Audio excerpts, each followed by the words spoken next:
नमस्कार। हामीले अहिले उपन्यास करणौँ कस्तुरी वाचन गरिरहेका छौँ। गएको एपिसोडमा हामीले करणौँ कस्तुरी उपन्यास पृष्ठ नम्बर 39 सम्म वाचन गरिसकेका छौँ। अब उपन्यास सुरु हुन्छ पृष्ठ नम्बर 40 बाट। शिवधनु भएको लौरी। आमाले बहिनी र मलाई दुई कोसा केरा दिनुभयो। मैले तुरुन्तै खाइहालेँ, तर बहिनीले किस्ता बन्नेमा खान थाले। मैले फकाएँ, अलिकति न। उसले खुच्ची लगाएर भनी, देखुदै हो तँलाई। उसले मलाई गिजाइ खान थाली। मलाई असह्य भयो। मैले उसको कापीमा लेखिदिएँ, मुसी। उसले पनि मेरो कापीमा लेखिदिए, कार्तिके। रिसको झुकमा उसको एउटा कोसो केरा खोसेर खाइदिएँ। उसले मलाई धम्काए, कार्तिके त हो, पख्न, भरे बालाई भनिदिन्छु। मैले एकछिन जित्नलाई भने, भन्दे, आलुबारी खन्दे, 10 पैसा गन्दे। यही न्युमा मैले बा र सरहरूसँगको रिस पनि बहिनीमाथि पोखेँ। ती ठुलाहरूको रिस पनि सानी बालिकालाई थाम्न कति गाह्रो भयो होला भन्ने पनि सोचिनँ मैले। बहिनीलाई मैले मतिर दाइ होइन भन्दै उल्टै औँलाका डाम बस्ने गरी गालामा पिटेँ। यसै त पुक्क परेका उसका गाला मैले पिटेपछि भुक्क भए। आधा घन्टासम्म रोई। ऊ रोएपछि भने मलाई साह्रै नरमाइलो लाग्यो। बेलुका बालाई भनिदिन्छ कि भन्ने डर लागेको थियो, तर भनिन। नभनेकाले बहिनीप्रति झन् सहानुभूति र माया बढेर आयो। त्यहाँदेखि बहिनीलाई गाली त गरे होला, तर कहिले पिटिन। बाला पनि मलाई जस्तै भइदिए कस्तो हुँदो हो। लालटिन बालेपछि अँध्यारो उज्यालोको पछाडि गएर लुक्यो। मलाई पनि उज्यालोको पछाडि लुक्न मन थियो, तर बा सामुन्ने हुनुभएकाले उज्यालोमै जबरजस्ती पढेर बस्नुपर्ने भयो। उज्यालोमा पनि काला अक्षरहरू मलाई अँध्यारा नै लाग्थे। कहिलेकाहीँ त डर लाग्थ्यो, कतै मलाई किताबको फोबिया भएको त होइन। बाले सम्झाउँदै भन्नुभयो, बरु अरू कुरा नराम्रो भएर केही हुँदैन, तर पढाइ राम्रो हुनुपर्छ। पढाइ राम्रो भए विद्वान भइन्छ, त्यसपछि सबै कुरा आफै राम्रो हुँदै जान्छ। पढाइ नराम्रो भए चाहिन्जो अरू राम्रा कुराहरू पनि नराम्रो हुँदै जान्छन्, बुझिस् केटा? तर मलाई लाग्यो पढाइले मेरा अरू राम्रा कुरालाई पनि नराम्रो बनाउँदैछ। बाले भन्दै जानुभयो, पढाइ नराम्रो भए जागिर नराम्रो पाइन्छ, जागिर नराम्रो भए कमाइ नराम्रो हुन्छ, कमाइ नराम्रो भए स्वास्थ्य नराम्रो पाइन्छ, त्यसपछि चाहिन्जो जम्मी थोक नराम्रो हुँदै जान्छ, बुझिस् केटा? पढाइ नराम्रो भएपछि स्वास्थ्य पनि नराम्रो पाइन्छ भनेपछि भने मेरो किशोर मनलाई ठुलो झट्का लाग्यो। भोलि पर्सि राम्रो स्वास्थ्य पाउनु भए पनि मैले राम्ररी पढ्नु जरुरी छ भन्ने लाग्यो। बेला बेलामा बाले लौरी अगाडि राखेर हुक्का तान्दै गृह कार्य गराउनुहुन्थ्यो। मैले बिठाइ गर्दा या गृह कार्य नगर्दा बाले मलाई लौरी भए लौरीले, नभए हुक्काको नलीले, त्यो पनि नभए हातले पिट्नुहुन्थ्यो। बा डह्रो गरी लौरी समाउनुहुन्थ्यो। म लुलो गरी कलम समाउँथेँ। मेरा हात थरर काम्थे। आफूप्रति खुब दया लाग्थ्यो। आफूलाई आफूले गरेको दयाले केही हुँदो रहेनछ, तर पनि मलाई सबैभन्दा बढी दया गर्ने मान्छे म नै थिएँ। बाहिर निस्कनु परे बाले लौरी म पढ्ने कोठाको छ्यालको खुप्पामा राख्नुहुन्थ्यो। लाग्थ्यो त्यो लौरीमा बाले आफ्नो प्राण प्रतिष्ठा गरेर जानुभएको छ। बा नभए पनि लौरीले बाका आँखाले मलाई हेर्दैछ, बाका कानले मलाई सुन्दैछ र बाकै मस्तिष्कले मलाई विचार गर्दैछ। एक दिन लौरी उसरी नै मेरो छेउमा राखेर बा बाहिर निस्कनु भयो। मलाई गृह कार्य गर्न मन लागेन, तर लौरीको डर लाग्यो। मानौ मेरो नजिक लौरी होइन सर्प छ, जसले टोक्दैन तर तर्साइरहन्छ। म लौरीको डरबाट मुक्त हुन चाहन्थेँ। त्यसैले केही नसोची लौरी झ्यालबाट फ्याँकिदिएँ। आफूलाई टोक्न तम्सिएको सर्प दुलाभित्र पसेपछि आनन्द लाग्यो। उतिखेरै डर पनि लाग्यो। बाले आएर लौरी खोइ भनेर सोध्नुभयो भने के भन्ने होला। नभन्दै 1.5 घन्टापछि बा आइपुग्नुभयो। जे कुराको डर थियो त्यही भयो। गर्जनु भयो, यहाँको लौरी खोइ केटा? गृह कार्य सकिस् भनेर सोध्नुको सट्टा बाले लौरी पो सोध्नुभयो। म केही बोलिनँ। पटक पटक सोधेपछि मैले भने, थाहा छैन। बाले घर पछाडि गएर आफ्नै लौरी खोजेर ल्याउनु भयो अनि मेरो दाहिने पिँडालुमा स्युठ्याएर भन्नुभयो, लौरी त आफै घर पछाडि गएर जिक्रामीका साथीहरूसँग खेलिरहेको पो रहेछ। ला, तँलाई एक स्वाट पनि आफैले हानेर त केटा। बाले त्यसरी सुठ्याउँदा लाग्यो कलमभन्दा लौरी नै बलियो हुँदो रहेछ। कलमले हानेको भए यति साह्रो दुख्ने थिएन। कसैका लागि लौरी जिन्दगीको सहारा हुन्छ, कसैका लागि जादुको छडी, कसैका लागि सानको कुरा, कसैका लागि सुरक्षा कवच। तर मेरा लागि जिउँदो सर्प जस्तै डरलाग्दो भयो। मनमा डरको बिउ नरोपिँदै सानोमा सर्प समेत समाएको म त्यही स्वभाव हुर्किएको भए अहिले यसरी लौरीसँग समेत तर्सिनु पर्ने थिएन। हुँदा हुँदा पछि त यस्तो बानी पर्यो, बा नहुँदा पनि लौरी अगाडि नभई लेखपट गर्न नसक्ने भएँ। कहिले लाग्थ्यो लौरीसँग मैले डराउनु पर्दैन जसो डराउनु पर्दैन बन्दुकसँग, तर डराउनु पर्छ बन्दुक बोकेको मान्छेसँग। कहिले लाग्थ्यो यो बाको लौरी होइन शिवधनु हो, किनभने बाको नाम शिववंश हो। जनक राजाको शिवधनु जस्तै बाको शिवधनु पनि मलाई भयानक गरुङ्गो लाग्न थाल्यो। बा नभएको बेला पनि बाको शिवधनु यताउति सार्न र छ्यालबाट फ्याँक्न नसक्ने भएँ। मुठीभरिको लौरी पनि अँगालोमा समेत नअट्ने सालको मुडो जस्तो गरुङ्गो लाग्न थालेपछि सोचेँ म भित्रको राम हराम मात्र होइन बेकाम पनि हुँदै गइरहेछ। आफैलाई दिन नसकेको सजाय। एकदम खुसी थिएँ किनकि मेरो जन्मदिन आउन 3 दिन मात्र बाँकी थियो। एकदम दुखी पनि थिएँ किनकि परीक्षा आउन 6 दिन मात्र बाँकी थियो। जन्मदिन वर्षमा 1 दिन मात्र आउँछ, तर परीक्षा झन्डै 1 महिनासम्म आउँछ। मेरो लागि जन्मदिन सुख हो भने परीक्षा दुःख लाग्यो। जीवनमा पनि 1 दिन सुख आयो भने 1 महिनासम्म दुःख आउँछ। शनिबार बाले नयाँ लुगा लगाउनु भयो, झोला भिर्नु भयो। ऐनामा आफूलाई हेर्दै मुसु मुसु हाँस्नु भयो अनि मतिर ठुला ठुला आँखा बनाएर नहाँसी हेर्नुभयो। सायद बाले ममा आफूले चाहे जस्तो स्वभाव देख्नु भएन। बा कतै जाँदै हुनुहुन्थ्यो, त्यसैले म खुसी थिएँ। जाँदा जाँदै हप्पाने शैलीमा भन्नुभयो, खुरुखुरु पढेछ है केटा, भरे मलाई आजसम्म पढाएको विज्ञान र सामाजिकको पाठ कण्ठ सुनाउनुपर्छ। मैले मौन रूपमै हौसको भाव प्रकट गरेँ। लाग्यो बा भरे मात्र आउनुहुन्छ। बा गइसकेपछि किताब थन्काएँ, जुरुक्क उठेर भान्सामा गएँ र जुठो लोटाउँदै गर्नुभएकी आमालाई सोधेँ, बा कहाँ जानुभएको हो आमा? आमाले ठुस्स परेर भन्नुभयो, तेरा बाको कुरा तेरै बाला सोध, मलाई के सोध्छस्? मैले फेरि पनि कर गरेँ, भन्नु न के? तर आमाले झर्केर भन्नुभयो। अर्की आमा लिन गए। आमा झर्किँदा उहाँका हातका चुरा पनि झर्के चाहिँ बजे। लाग्यो पक्कै पनि कुनै कुरामा बा आमाको खटपट परेको हुनुपर्छ। त्यसपछि मेरो मुख टालियो, तर मन टालिएन। कमल मेरो कोठाको झ्यालमा अचानक चुनकिरी चाहिँ देखा पर्यो। मैले भने, भित्रै आइज न चिलिम। उसले भन्यो, फिल्म हेर्न जाऊँ न कमेडी। कपुर सिनेमा हलमा राजेश खन्नाको फिल्म सफर लागिरहेछ। अनि फर्कदा किरणगञ्जको गोलबाट कालीमाटी पनि ल्याउँला। यति भएपछि मेरो मन उडिहाल्यो। त्यही पनि मैले भने, चाँडै फर्कनु पर्छ नि भरे, बा फर्कनुभन्दा पहिले। उसले बिस्तारै सोध्यो, तँसँग कति पैसा छ? मैले भने, आलु। ऊ झस्क्यो, ला उसो भए फिल्म हेर्न पुग्दैन, मसँग त जम्मा 2 रुपियाँ मात्र छ। त्यसपछि म सुटुक्क बा सुत्ने कोठामा गएँ। भित्तामा बाको कोट झुन्डिरहेको थियो। सबै गोजी छामे, 127 रहेछ। तर मैले 6 रुपियाँ मात्र झिकेँ, किनभने धेरै झिक्दा थाहा पाउने डर हुन्थ्यो। पूर्व व्यावसायिक शिक्षामा माटाका भाँडाकुँडा बनाउन सिकाउने पाठ थियो। मैले आमालाई त्यही बहाना बनाएँ। सरले कालीमाटीको यसरी बनाउन भनेका छन्, कालीमाटी लिन जान्छु है आमा। प्र्याक्टिकल परीक्षाका लागि तयारी हो कि? आमा झर्किनु भयो, पढा छैन कतै जान खुरुखुरु नपढेर। यो पनि पढाइ नै त हो आमा। मैले बार बार जिद्दी गरेँ। आमाले झर्किँदै भए पनि जाने स्वीकृति दिनुभयो। बा फर्कनुभन्दा चाँडै फर्केस् नि फेरि। तैँली हो छोर बिगारेको भनेर मैले नै हप्की तप्की खानुपर्छ फेरि। धेरै गाल नपार मलाई। आमाको अमृत वचनले फुरुङ्ग हुँदै लुगा लगाउन थालेँ।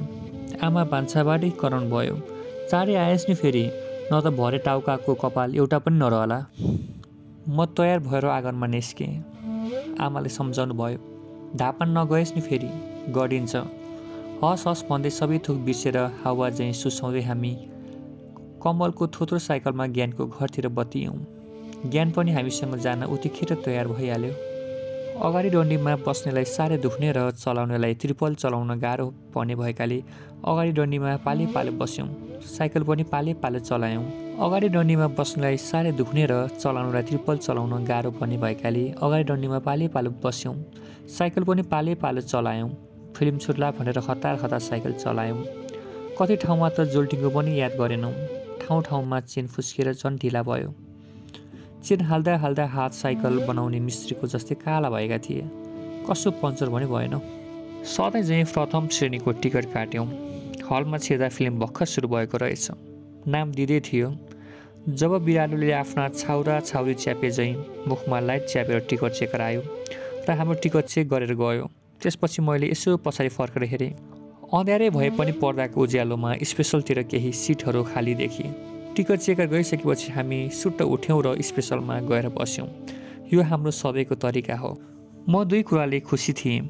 पहिलो, फिल्म हेर्न पाइयो। दोस्रो, भोलिदेखि 2-3 दिनसम्म स्कुलमा फिल्म कहानी सुनाएर पैसा कमाइने भइयो। अचम्म लाग्थ्यो। एउटा फिल्म 2-3 पटक हेरेपछि मलाई त्यहाँका धेरैजसो डायलग तथा गीत कण्ठ हुन्थे। किताबका कुरा भने जति प्रयास गर्दा पनि किन याद नभएको होला।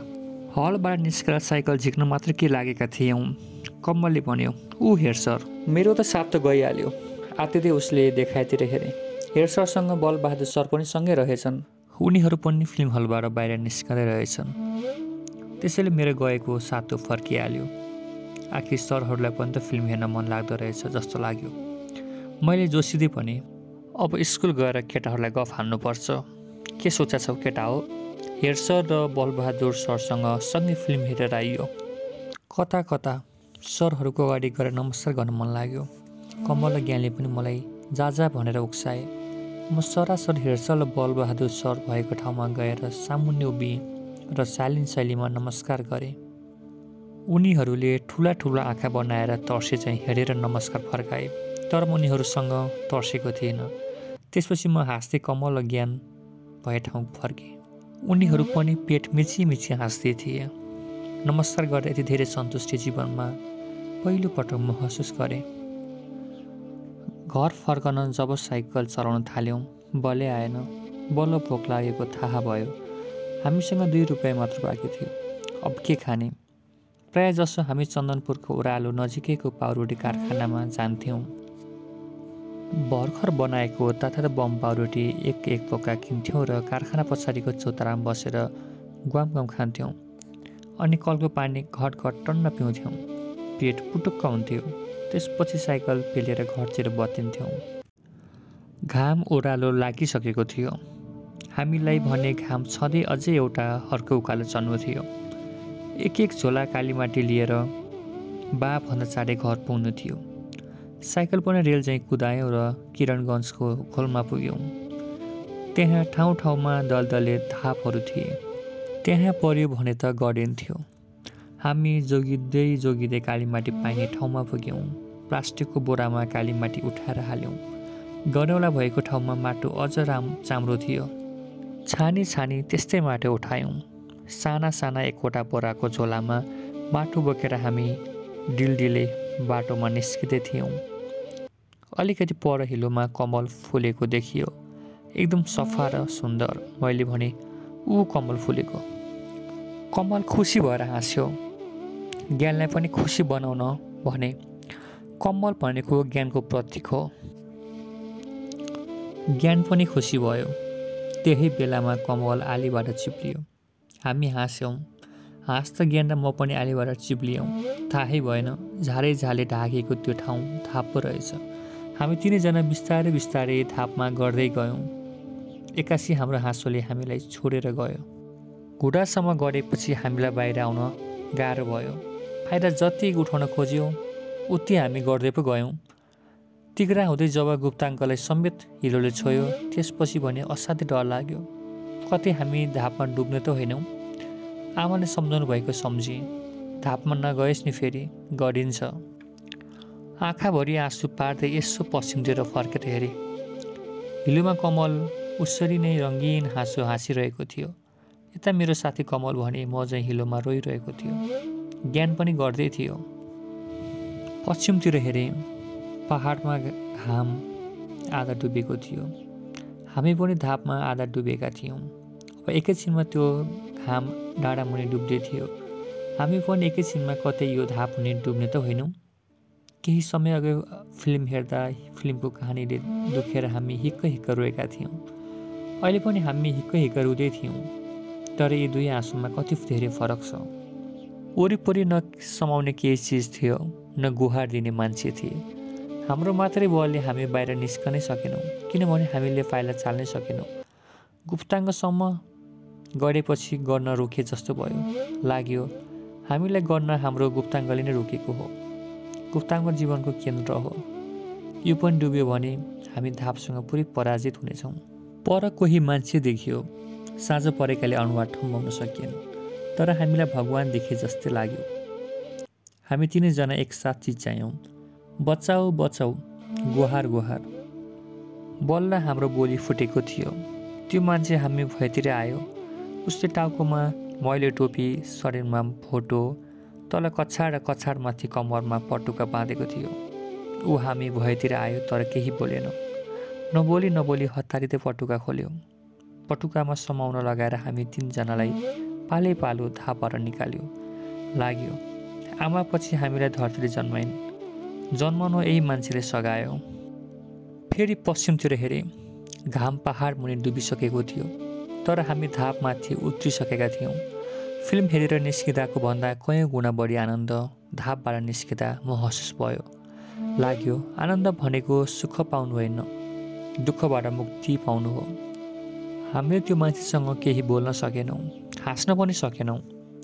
हाम्रो लागि ऊ भगवान जस्तो मात्र लागिरह्यो। भगवानसँग के बोल्नु? हामीले मनमनै भगवानलाई चाहिँ उसलाई ढोग्यौँ। श्रद्धापूर्वक मनमनै उसको पाउमा हृदयको फुल चढायौँ। ऊ केही बोलेन। हामीलाई आमाले चाहिँ सुमसुमाउँदै हाँसी मात्र रह्यो। एकछिनपछि त उसले हातको पार लगाएर बोली नफुटेको बालक चाहिँ नबुझिने गरी बोल्न पो थाल्यो। त्यो मान्छे त लाटो रहेछ। उसले हामी चिच्याएको सुनेर होइन, हामीलाई गर्दै गरेको देखेर बचाउन आएको रहेछ। त्यसपछि झन् हामीलाई उप्रति असीम श्रद्धा जाग्यो। उसँग छुट्टिनै मन लागेको थिएन, तर छुट्टियौँ।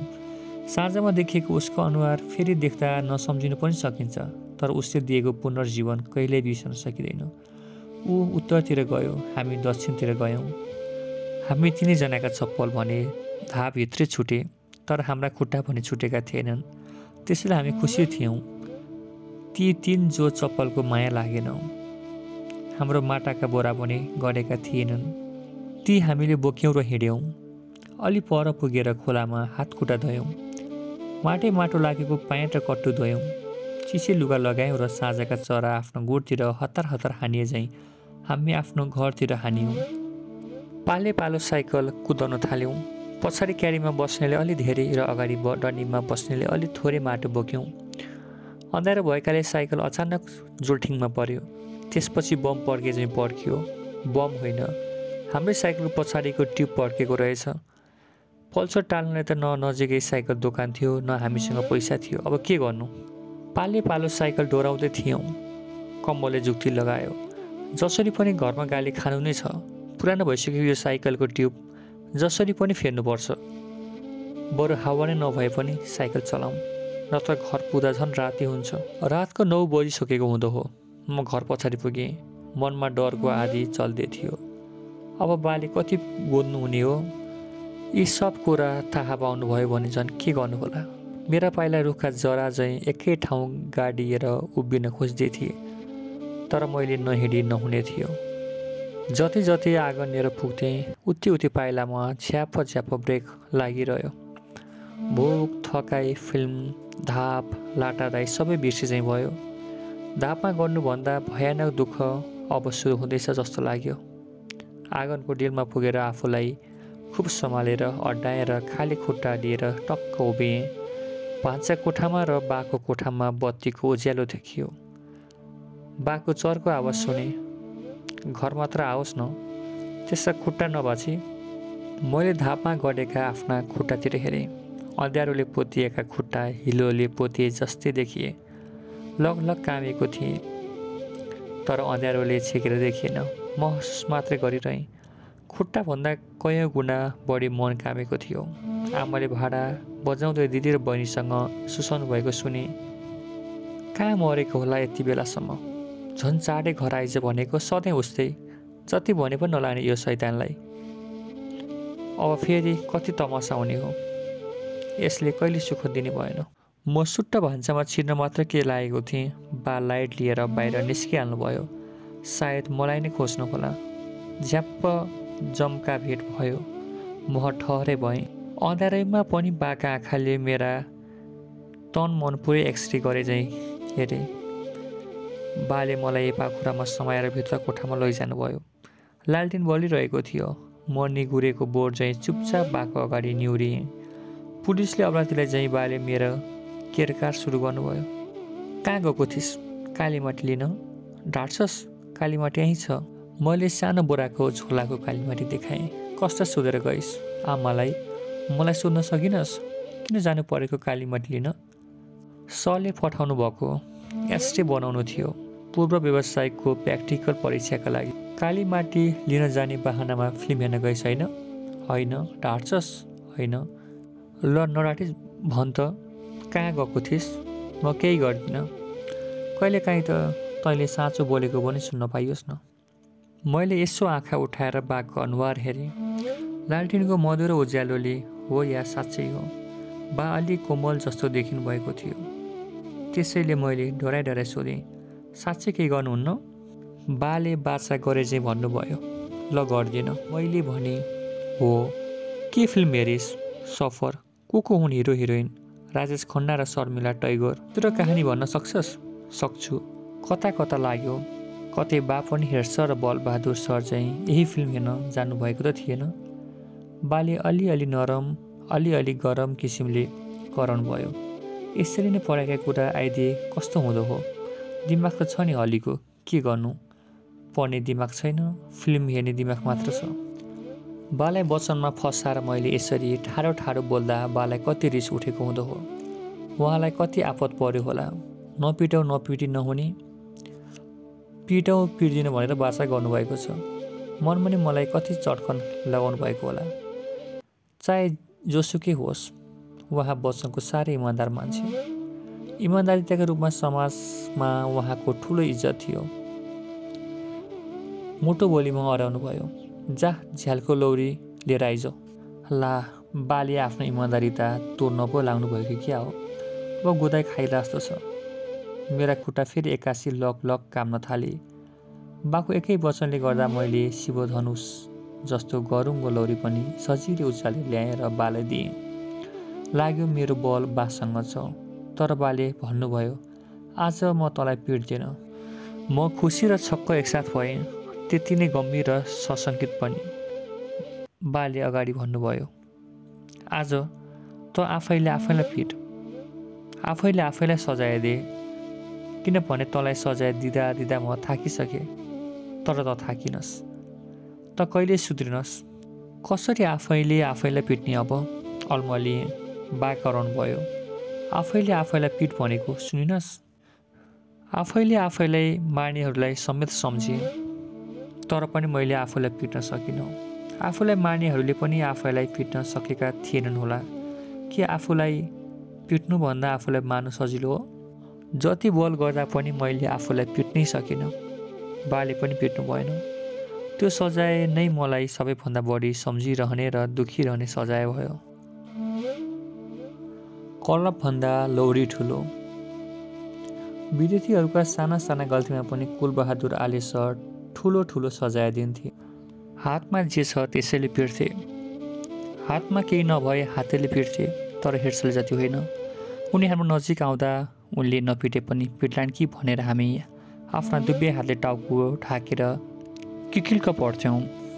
उनको दारी बोकाको झैँ चिउँडोमा मात्र चुस्स थियो। त्यसैले हामीले उनको नाम राखिदिएका थियौँ, बोकेदारी। एक दिन कुलबहादुर सरले भने, हरिवंश, यसपटक लौरी ल्याउने पालो तेरो।